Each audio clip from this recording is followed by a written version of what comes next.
Naomba sauti. Kwa hali ya kawaida wanawake huwa tunadharauliwa. Wanaweza sio.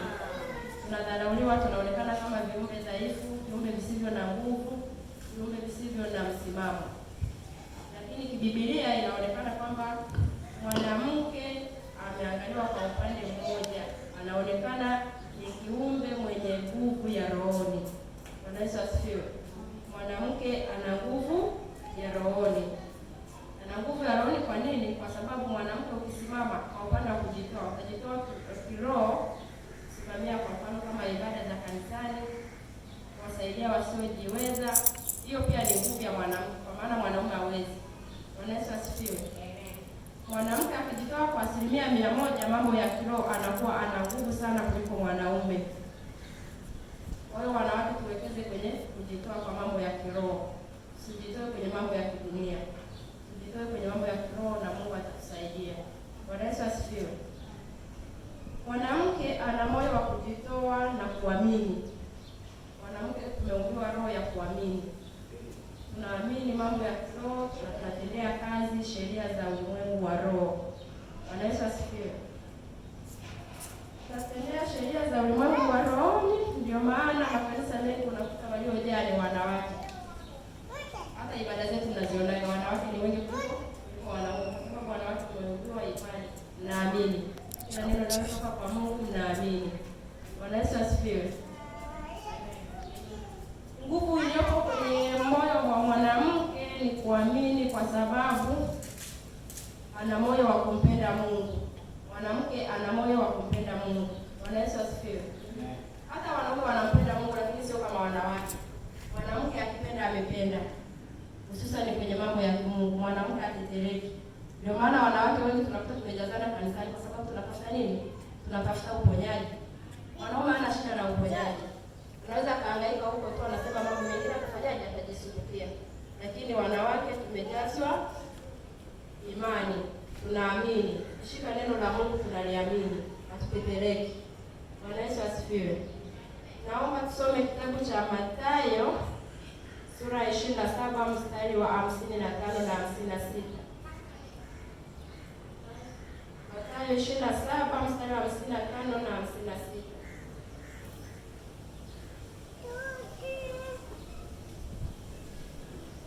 Anaweza kutusomea. Mathayo 27 55 56.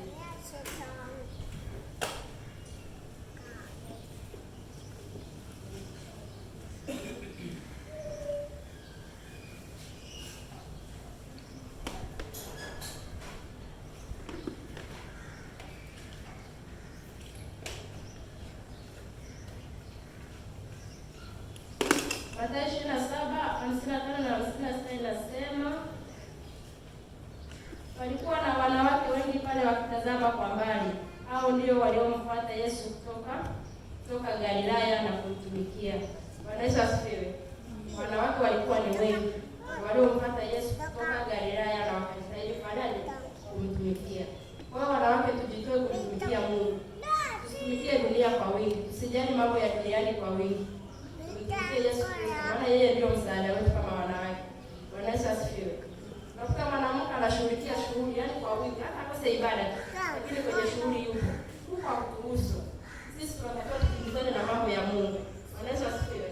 Wanawake tukimbizane na mambo ya Mungu. Ya dunia tuyaache, tuliyakuta na tuyaache. Wala hayana faida kwetu. Lakini Mungu ni wote wenye mwili.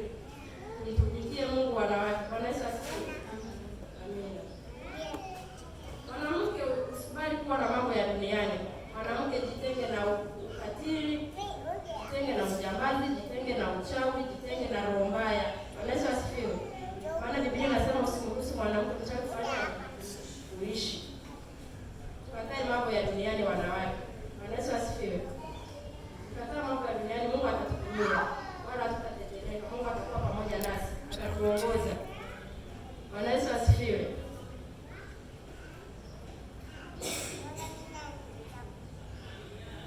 Kuna point baadhi nimeziweka, naomba tutakuwa tunaenda pamoja. Bwana Yesu asifiwe. Hapa kwangu nimeandika kwamba mwanamke ni mtumishi wa Mungu.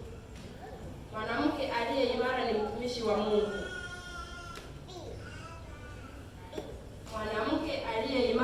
ni mtumishi wa Mungu. Wanawake, wanawake tujitoe kwenye mambo ya Mungu, tumtumikie Mungu, tulijenge kanisa la Kristo. Bwana Yesu asifiwe. Tasoma Wakorintho wa pili sura ya 9 mstari wa 13. Wakorintho wa pili sura ya 9 mstari wa 13 hadi wa 15. Hapo taangalia mwanamke anavyolijenga nini? Anavyolijenga kanisa. Tusikubali kuwa wanawake wa kimataifa, wanawake wa mataifa. Nikisema wanawake wa mataifa mnanielewa. Bwana Yesu asifiwe. Amen. Sisi wanawake tulio ndani ya Kristo hatuko kwenye mataifa. Nikisema wanawake walioko kwenye mataifa, wao tayari kusengenya